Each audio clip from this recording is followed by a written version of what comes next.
하나님께서 오늘 이 아침에 우리에게 주시는 말씀 보겠습니다. 신약전서 에베소서 6장 1절부터 4절까지 본문이겠습니다. 제 성경책 신약 316쪽에 있습니다. 다 같이 합독하시겠습니다. 자녀들아, 주 안에서 너희 부모에게 순종하라. 이것이 옳으니라. 내 아버지와 어머니를 공경하라. 이것이 약속 있는 첫 계명이니 이로써 내가 잘 알고 땅에서 장수하리라. 또 아비들아, 너의 자녀를 노엽게 하지 말고 오직 주의 구름과 은혜로 향하라. 아멘. 우리 한번 더 읽겠습니다. 시작. 자녀들아, 주 안에서 너희 부모에게 순종하라. 이것이 옳으니라. 내 아버지와 어머니를 공경하라. 이것이 약속 있는 첫 계명이니 이로써 내가 잘 알고 땅에서 장수하리라. 또 아비들아, 너의 자녀를 노엽게 하지 말고 오직 주의 교훈과 훈계로 향해 가라. 아멘.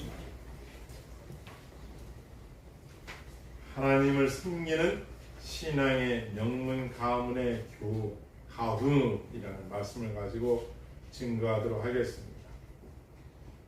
미국의 유명한 가스펠은 아닌데 노래 중에 이런 노래가 있어요. 즐거운 곳에서 날 오라 하여도 내 쉴 곳은 작은 내 집뿐이라. 내 나라 내 기쁨 길이 쉴 곳도 꽃피고 새우는 내 집뿐이니 오 사랑 나의 집 즐거운 나의 벗 내 집뿐이라. 여러분 저 기억나시나요? 즐거운 곳에서 날 오라 하여도 아무리 즐거운 곳에서 나누라 하여도 내가 쉴 곳은 내 가족이 있는 작은 집뿐이다. 다시 말하면 이 세상에 아무리 쾌락 있고 즐거운 곳이 있다 하여도 나는 내 사랑하는 아내와 가족이 있는 가정의 최고라라는 이야기입니다. 그것을 노랫말로 만들었습니다. 내 아내가 내 아들, 딸들이 살아가면서 이런 나의 집을 기억한다면 여러분 자녀들이 얼마나 행복하겠습니까? 이런 가정을 위해서 우리는 어떻게 가정을 이끌어가야 할 것인가요? 제가 어느 해인가 목사님들부터 들은 이야기입니다. 어느 해 목사님들이 이렇게 그룹을 지어서 외국에 유럽에 여행을 가게 되었습니다. 근데 그날은 여행 중에 시간이 좀 연착돼서 그 공원에 6시 한 5분인가 10분 정도 도착했답니다. 근데 공원지기가 있는데 문을 닫길래 좀 구경할 수 없냐 했더니 그 문지기가 안 된다는 거예요. 아니 시간이 지금 5분에서 10분도 안 됐는데 뭐 안 되느냐 보자. 아니 나는 이유가 뭐냐. 첫째, 국가에서 오픈 시간과 클로즈 시간을 정확히 정한해서 난 따라야 할 의무가 내게 책임이 있습니다. 그러냐. 그래도 우리가 먼 데서 왔는데 보여주면 안 되겠느냐. 어디서 왔습니까? 한국에서 왔다.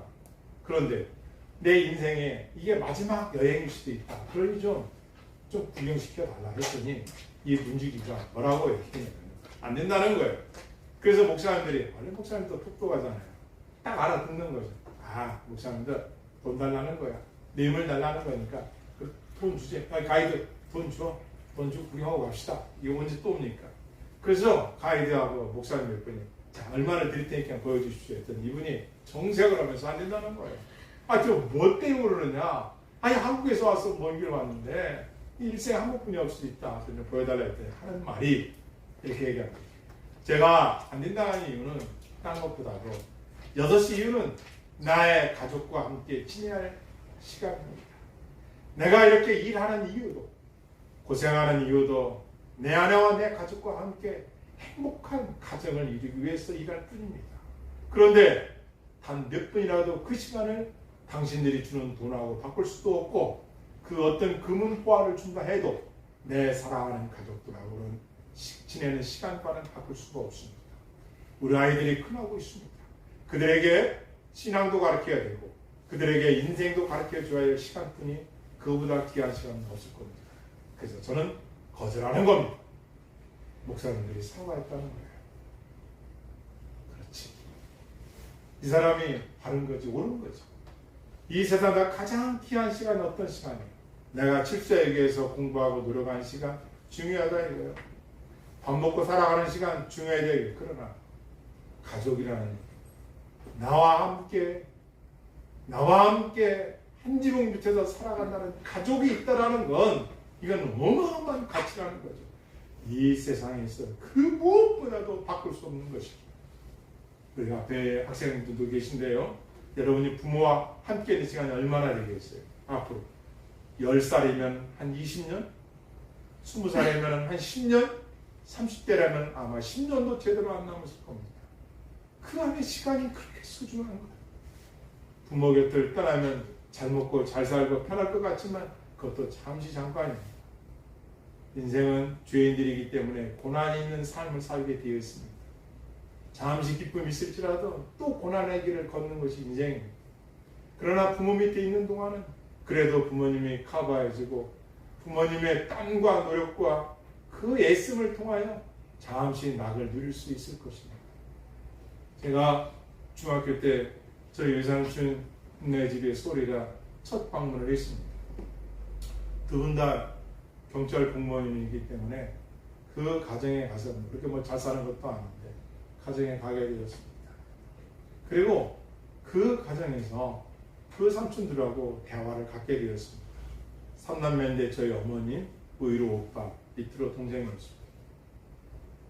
세 분, 두 분하고 저하고 얘기하는데 무슨 얘기를 하냐면 그래요. 삼촌, 저희 시골은 가난합니다. 저희 엄마가 누나고 여동생인데 가난하게 살고 있습니다. 좀 어머니와 저희 어머니에게 도움을 줄 수 있으면 어떻겠습니까? 했더니 큰 삼촌이 구급공무원 합격해서 경찰군, 동생은 군대대하고 경찰대학교인가요? 그 공부하고 있었습니다.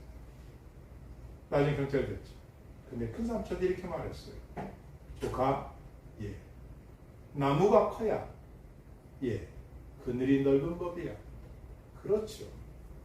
그렇다면 삼촌, 지금 삼촌의 나무가 작다고 생각하십니까? 그렇다. 내가 더 잘 돼야, 내가 더 부귀영화를 더 가져야 내가 도와줄 수 있지. 난 이제 작은 나무에 불과해. 이렇게 말씀드렸어요.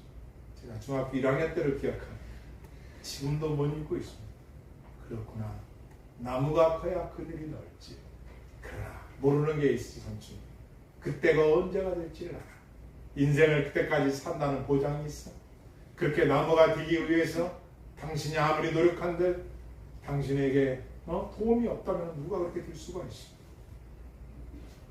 저는 그 어린 마음에 그걸 듣고 집에 왔습니다.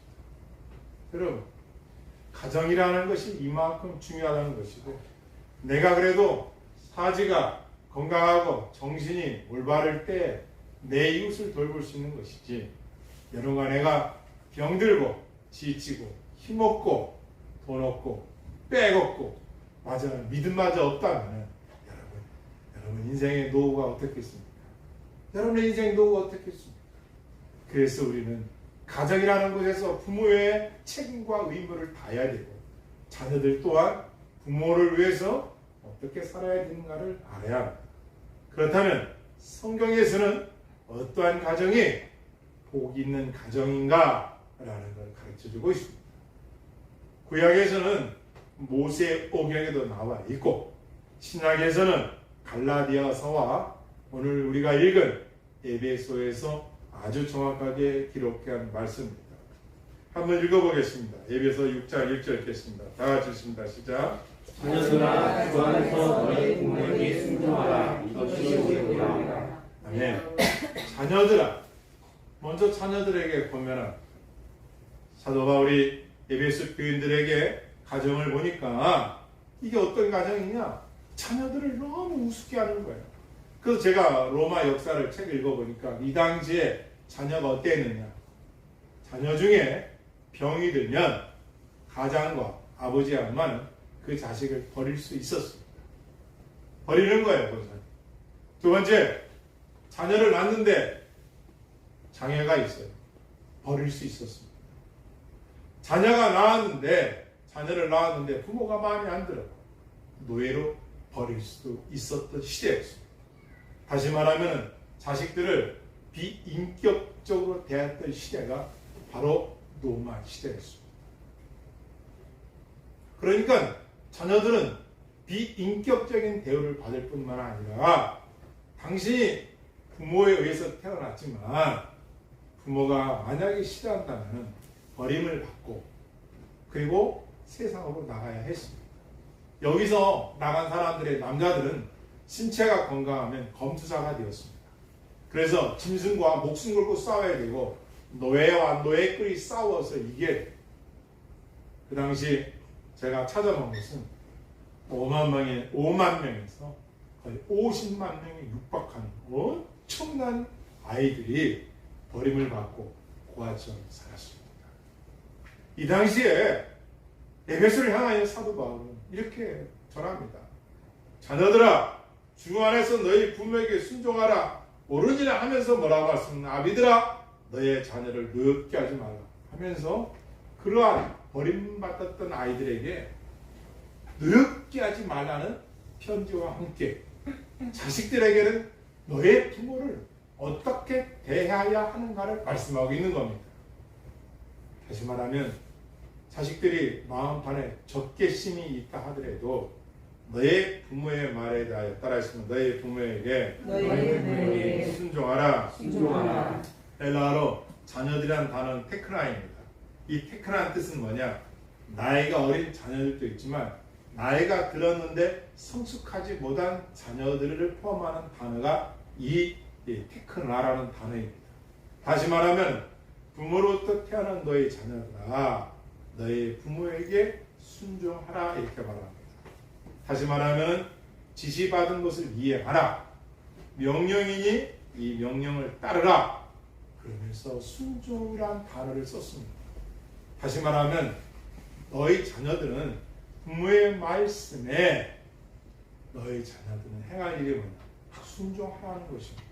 그것이 자발적으로 순종하라는 뜻도 있지만 명령이기 때문에 지시받은 것이니까 당연히 해야 된다라는 단어입니다. 그런데 부부는 어떻게 되느냐? 부부는 이거보다 차원이 다릅니다. 사랑하는 남편과 아내에게 자발적인 복종의 개념으로 아내들은 남편에게 복종하라는 단어였습니다. 다시 말하면 자식들은 능동태이면서도 명령형입니다. 자식들 입장에서 능동태 명령형은 기꺼이 순종해야 되고 부부간에는 자발적인 순종이라는 단어라는 거죠. 다시 말하면 자식들에게 하나님의 주신 이 명령의 말씀은 더 강도가 있다는 거죠. 순도가 높은 겁니다. 뭐를? 말씀에 순종하라. 왜 그러냐? 이것이 옳으니라. 이것이 의라는 겁니다. 마땅하다는 겁니다. 너의 부모와 신분에 관계없이 건강하냐 하지 않느냐 관계없이 얼굴색에 색깔에 관계없이 연령에 관계없이 너의 부모에게 순종하라라는 편지입니다.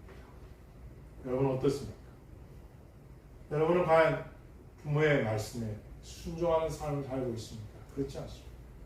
저는 이 5월달이 오면 정말 가슴 아플 정도로 후회하는 게 있습니다. 그것은 제가 초등학교 6학년 때, 5학년 때인가요? 소풍 가는 날 소풍을 안 갔습니다.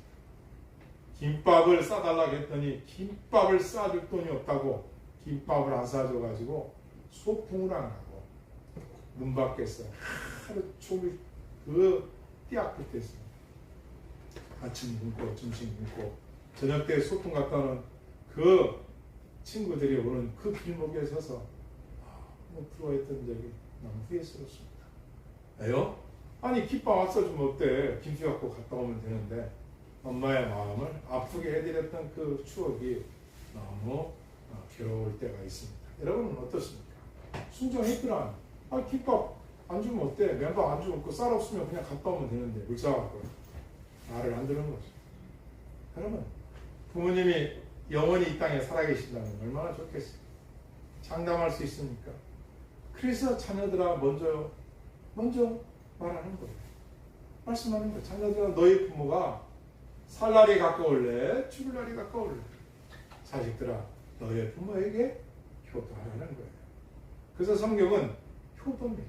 내 부모를 공경하라. 이것이 약속 있는 첫 계명입니다. 약속이 있답니다. 내 부모의 말에 순종하면 약속이 붙어요. 옵션이 있어요. 옵션. 그게 뭐냐? 따라서 땅에서도 잘 되고 장수하리라. 신학자마다 해석의 각각입니다. 그 효도하는 당사자가 받는 복을 말하는 것이다. 이런 사람들이 살아가는 그 사회가 잘 될 것이다. 제가 볼 때는 다 맞습니다. 여러분 효도하는 가정들이 많은 집단, 사회, 단체 어떻게 했습니까?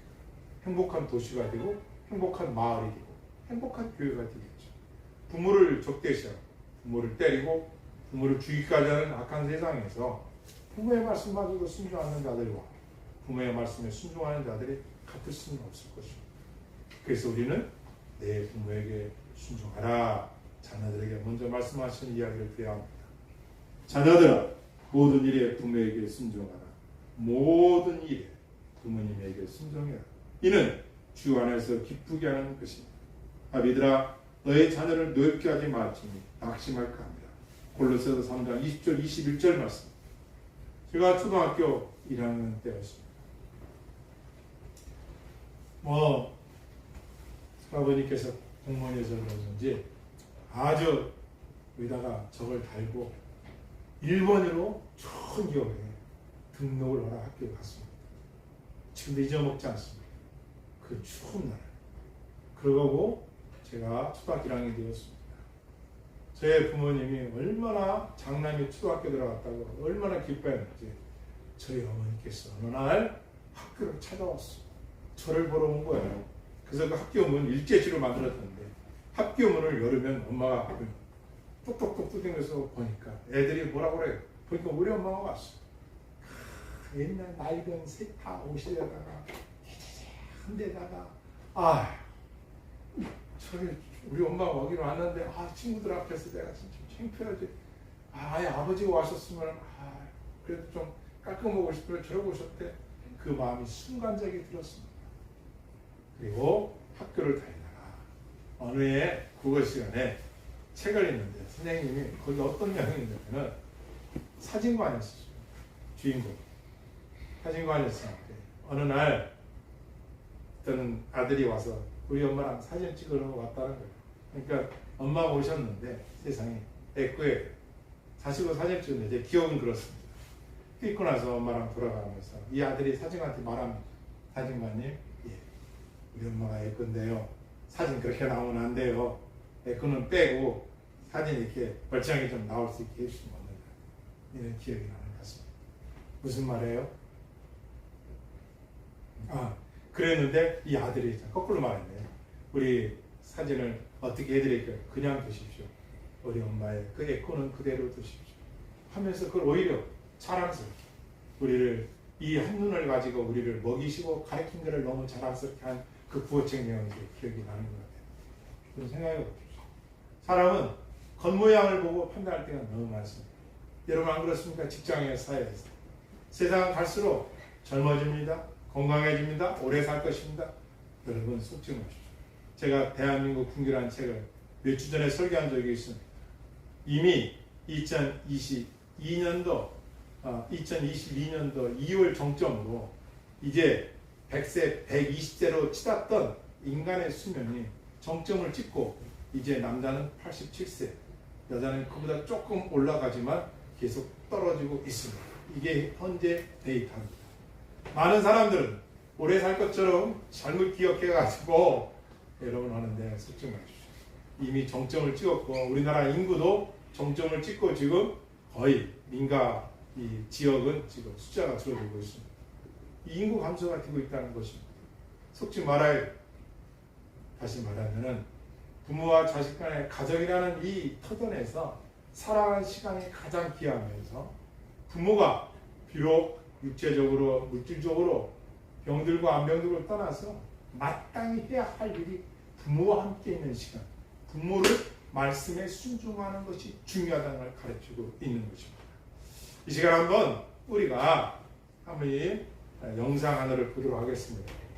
미국 텍사스주 상원의회에서 공립학교의 모든 교실에 10계명을 전시하고 학생들에게 기도와 성경 및 종교서적을 읽을 시간을 할당하도록 요구하는 법안이 통과됐습니다. 미국 크리스천 포스트에 따르면 27일 텍사스주 상원은 공화당 상원의원 필 킹이 발의한 상원법안 1515호를 승인했습니다. 하원에서 이 법안이 통과되면 텍사스 공립 초등학교 및 중학교에서 시행됩니다. 이 법안은 10계명이 담긴 전시물이 교실 어디에서든 볼 수 있도록 전시할 것과 전시물 제작에 공공기금을 사용하도록 보장합니다. 또 전시물에 대한 기부금은 수락이 가능하며 초과된 기부금은 다른 학교에 제공하도록 규정합니다. 킹 의원은 지난달 성명에서 SB 1515가 2022년 미연 방태법원이 케네디 대 브레머턴 학군 판결로 인해 법적으로 실현 가능하게 됐다고 밝혔습니다. 지난 2015년 경기 후 경기장에서 공개적으로 기도했다는 이유로 해임된 워싱턴주 브레머튼 고교 풋볼 코치인 조 케네디는 지난해 6월 대법원에서 승소한 뒤 올해 3월 폭직됐습니다. 상원법안 1515호는 10계명 전시법의 제정이 텍사스 전역의 학생들에게 미국과 텍사스 법의 근본적인 토대인 10계명의 중요성을 상기시킬 것이라고 밝혔습니다. 이 법안은 공립, 비종교 학군에 속한 학교에서 학생과 교직원이 선택적으로 매 수업 일에 기도와 성경 읽기 기간에 참여할 시간을 할당할 수 있도록 허용합니다. 메이스 미들턴 텍사스주 공화당 상원의원이 작성한 이 법안은 학교의 연설 시스템을 통해 기도나 성경 읽기를 허용하며 부모가 자녀의 참여를 선택할 수 있도록 보장합니다. 또 법안은 공립학교 학생은 학교 교육이나 다른 활동을 방해하지 않는 방식으로 학교에서 개인적이고 자발적으로 조용히 기도하거나 명상할 수 있는 절대적인 권리가 있다며 누구도 학교 활동 중에 학생에게 그러한 기도나 명상에 참여하거나 불참하도록 요구하거나 강요할 수 없다고 명시합니다. 상원법안 1396호는 현재 주 하원위원회에서 심의 중입니다. 저 케네디라는 축구 코치가 시합이 끝나고 아이들을 데리고 학생들 데리고 기도했는데 이게 불법이다 해가지고 고소를 당했어요. 그래서 선생님 학교에서 쫓겨났습니다. 그런데 그것이 왜 불법이냐? 하나님 앞에 기도하고 하나님 앞에 아뢰고 하나님을 의지하는 건데, 그래서 그것을 법에 다시 상정을 해가지고 결국은 복직을 받고, 저 텍사스주에 있는 국립학교 전체가 이 법안이 17대 12로 통과가 돼가지고 10개명을 학교마다, 국립학교마다 다 시설물을 설치할 수 있게 만들었다는 법안이 통과됐다는 그 내용입니다. 심지어 기부문을 받아서도 그 10개명을 판을 만들어서 볼 수 있도록 해놨다는 것입니다. 하나님께 영광입니다. 할렐루야. 아멘. 저희 교회가 지금까지도 거룩한 주일날 10계명을 함께 우리가 읽습니다. 저는 이 정보를 하나님의 은혜로 보게 돼서 너무 행복했습니다. 무슨 말씀이냐? 텍사스라는 곳에는 몇 달 전에 총기 사고가 나가지고 한국인 2세들인데 죽었습니다. 아기 하나만 낳았고, 아기 뭐 조그만 아기인데 한 2, 3세 정도의 아기인데 신혼부부죠. 여자는 치과 의사였고 남자는 제가 알기로는 변호사인 걸로 알고 있습니다. 근데 남자는 총기 사고로 죽었습니다. 아기만 살고, 엄마가 아기를 덮고 있어가지고 아기가 살았습니다. 이렇게 총기 사고가 많이 나는 텍사스뿐만 아니라 미국 사이지. 제가 알기로는 30만 명 넘는 총기 사고로 죽는 걸 알고 있습니다. 그런데 중요한 것은 왜 이런 일이 일어나는가 이겁니다. 가정에서 부모와 자식 간의 대화가 많았다. 또 가정에서 무언가를 어릴 때부터 가르쳤더라면 이렇게 남의 목숨을 우습게 알고 남의 목숨을 쉽게 죽일 수가 있을까? 뭔가 가정에서 바르게 가르쳤기 때문에 남의 목숨을 소중히 여기고 이런 일이 일어나지 않을 것이다. 결국은 뭐예요? 따랐습니다. 10계명입니다. 10계명입니다. 오늘 본문이 에베소 교인들에게 그걸 얘기하는 게 제 5계명입니다. 자녀들아, 내 부모의 말에 순종해라. 5계명이죠. 내 부모를 공경하라. 그러면 내가 땅에서 잘 되고 장수하리라. 네 자식들이 하는 일이 잘 된다는 거야.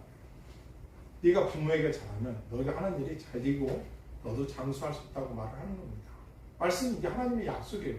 근데 여기에는 옵션이 붙은 게 부모에게 잘하면 네가 복 받는다고 하나님께서 만들어 놓으신 거예요.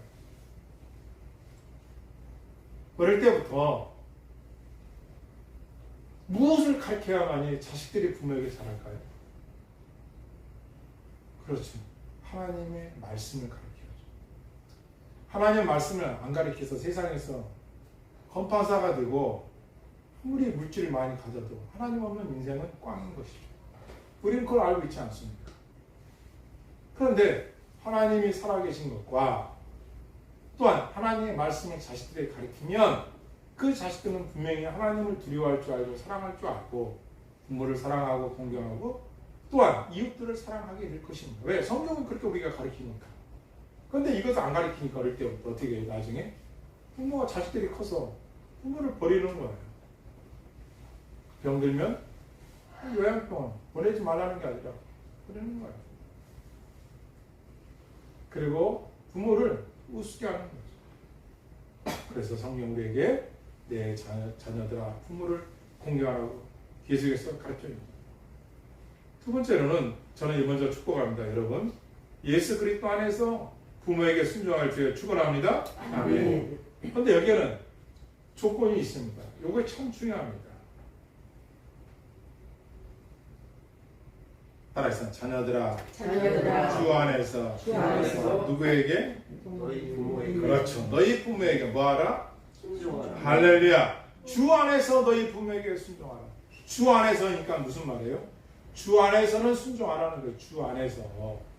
이게 무슨 말이냐면요. 주 바깥에서도 순종하지만 이제 예수 그리스도를 믿는 너희 자녀들은 주님 안에서의 순종을 더 강조하는 겁니다. 다시 말씀드리면 안 믿는 부모가 교회를 못 가게 한다거나 말씀을 못 읽게 한다거나 교회 안 다니는 예수님을 아직 모르는 부모님이 혹시나 있어서 자식들에게 신앙을 하지 못하라고 막는다면은 그것보다 무엇이 중요하다? 무엇이 누가 더 중요하다? 예수 그리스도가 더 중요하다. 할렐루야. 아멘. 아, 이게 소중한 거. 여러분, 우리나라에 처음에 복음 들어왔을 때 우리나라 어떻게 했어요? 예, 선교사들을 죽였습니다. 선교사들을 죽였습니다. 그게 양화진 묘의가 있습니다. 선교사를 거의 죽였습니다.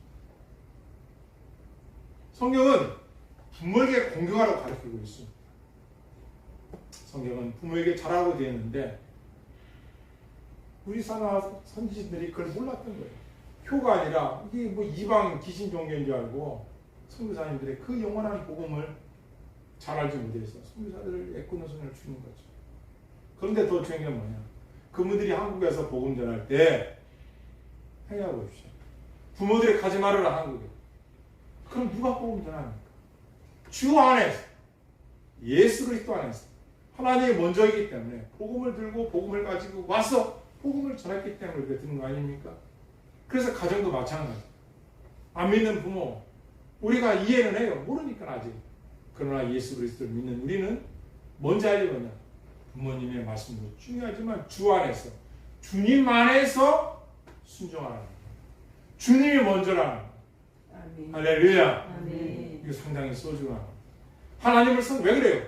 하나님이 계셔서 내가 이 가정을 이루었고 하나님이 자녀를 주셔서 이 자녀가 기업으로 받았고 우리가 예수님을 믿는 사람들은 죽어도 저 천국에 가기 때문에 우리는 그 하나님의 말씀이 먼저라는 것입니다. 할렐루야. 아멘. 그래서 이게 소중하다는 거예요. 대신에 우리는 믿지 않는 부모님에 대해서 기도하고 그 부모님 말씀에 순종해야 돼요. 그러나 부모님이 하나님이 먼저냐 내가 먼저냐 했을 때는 분명하게 진리를 전해야 되지 타협해서는 안 돼요. 할렐루야. 아멘. 이게 소중한 거. 두 번째로는 자녀들에게 말씀합니다.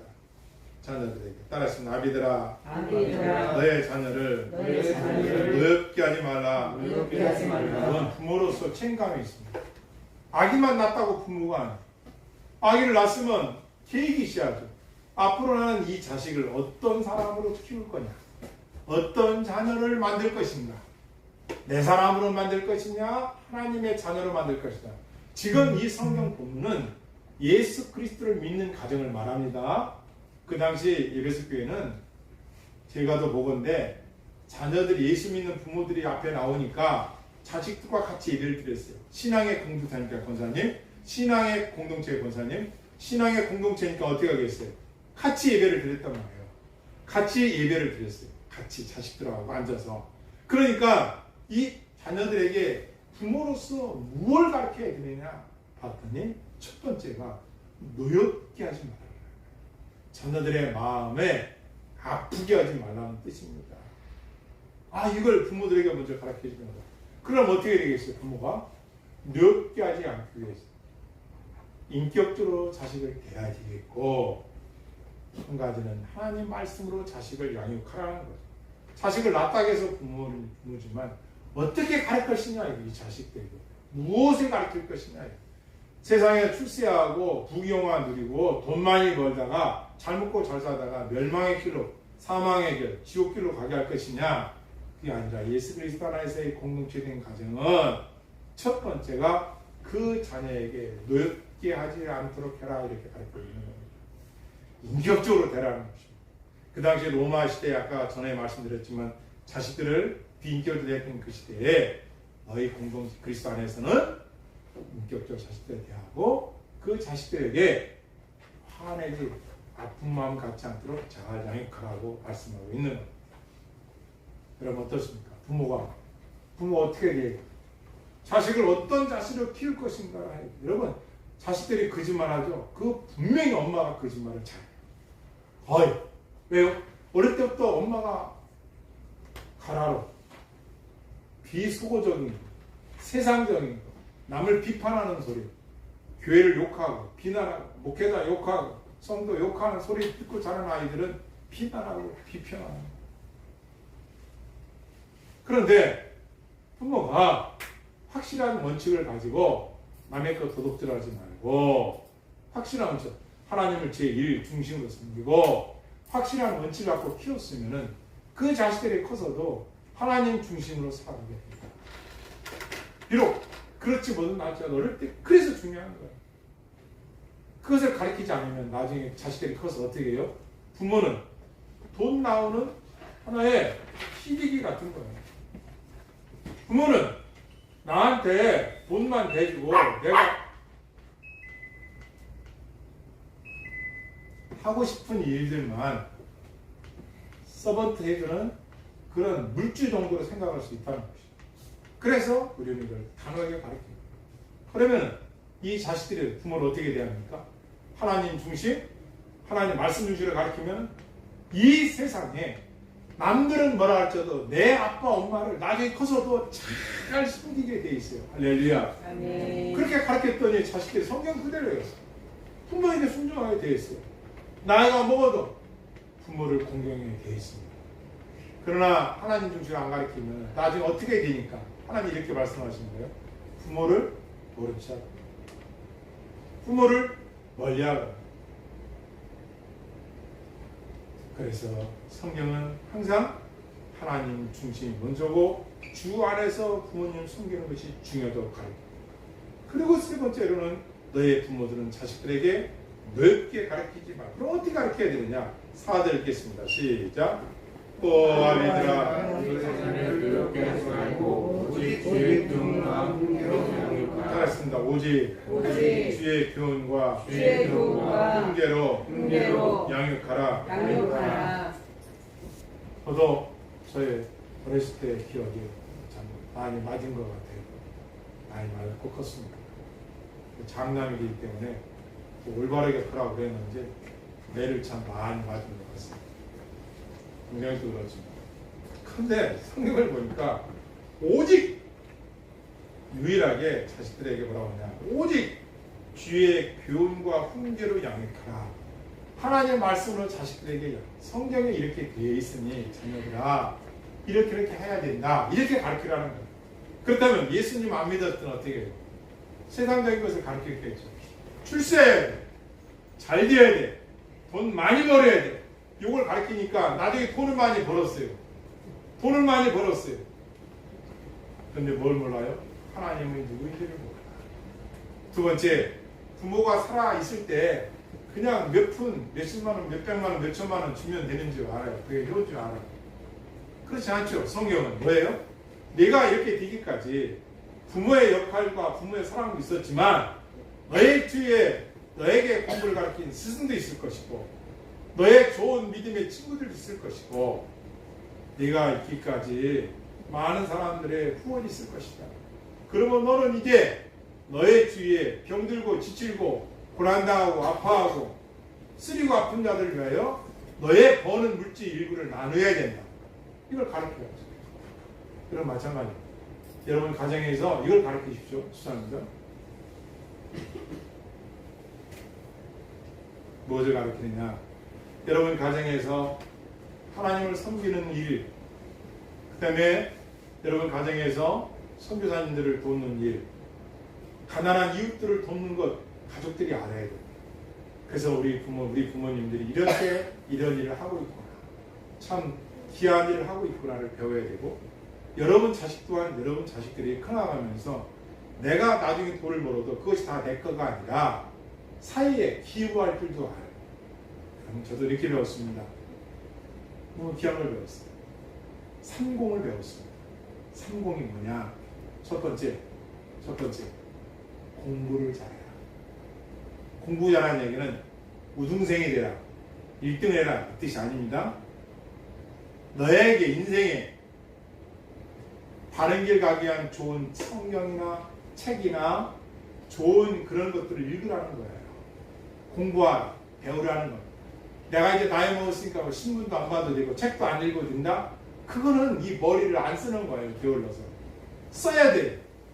공부하는 사람이 되라는 거예요. 첫 번째 공부입니다. 배우려고 노력하는 사람이 되라는 거예요. 두 번째가 뭔지 아십니까? 예. 안부는 뭐냐?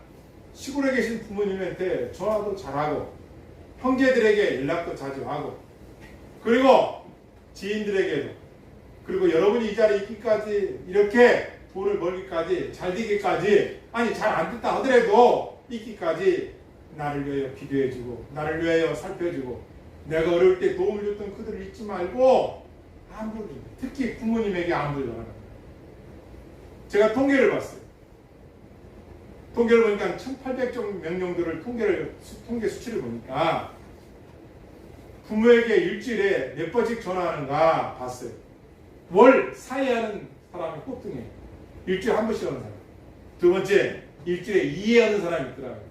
세 번째, 일주일에 5회에서 7회 하는 자식들이 있더라고요. 그러니까 매일매일 전화하는 거예요. 부모가. 엄마 건강하시죠? 어제는 어떻게 지내셨어요? 매일매일 전화하는 이런 가족들이 있더라고요. 자식들이 있더라고요. 여러분은 어떻습니까? 내가 부모가 됐는데 자식들한테 지금 여기 60대 이상 넘으십니다. 아니 50대라 하더라도 아니 40대라 하더라도 내가 하루를 한 일주일 동안 내 자식들한테 전화를 받은 적이 몇 번 있습니다. 그게 다 수치는 아니죠. 엄마 나 지금 어디야? 어디 가고 있습니다. 여러분 상해하는 부모 얼마입니까? 그렇죠. 그건 뭘 말하는 거예요? 부모가 자식들과의 관계 속에 빨리 커나기 전에 가르치라는 거예요. 아까 제가 얘기했죠. 테크나 무슨 말이에요? 성인이 되었지만 아직 자녀라는 거예요. 그래서 자식들과 있을 때 빨리 가르치라는 거예요.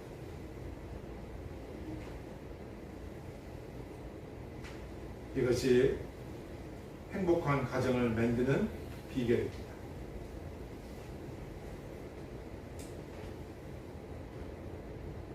말씀을 정리하겠습니다.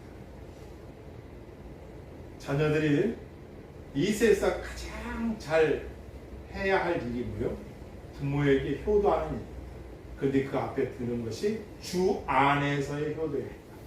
주님이 먼저라는 것이죠. 왜요? 우리가 예수를 믿는다는 것은 이게 지금 예수 믿는 사람이 주는 말씀이거든요. 예수를 믿는다는 것은 예수님을 섬긴다는 것이거든요. 그분이 서열이 먼저예요. 그리고 우리는 그리스도 안에 있다는 것은 우리가 그분의 통치를 받는다는 것입니다. 그리고 우리가 그분이 만들어 놓은 영원한 번영으로 갈 것입니다. 그래서 하나님이 먼저예요. 두 번째 부모입니다. 이 세상에서 내가 가장 관심을 갖고 여러분이 물질이 생겼을 때 물론 자녀들이 다 효도하겠지만 가장 먼저 내가 섬겨야 할 분이 누구예요? 부모님. 그래서 부모님에게 먼저 돈이 생기게 되면 먼저예요. 또 지난날 보면은 저희 부모님들, 어르신들, 친지들 많이는 못했지만 제가 목회자로서 부족하죠. 하지만 제 기억에는 그래도 부모님, 어머님이 그래도 계셨을 때 조금 정성껏 그 어머니의 뜻을 받으려고 그런 생각이 납니다. 여러분 자식들은요 당연히 해야 됩니다. 부모를. 그리고 부모로서는 자식들에게 당연히 가르치고 하나님 우선을 가르쳐야 하나님을 두려워할 줄 알고 천국 가고 부모를 공경할 줄 아는 것을 말로 가르치는 게 아니라 행함으로 가르쳐야 되는 거죠. 그래서 그 자식들이 그렇게 살죠.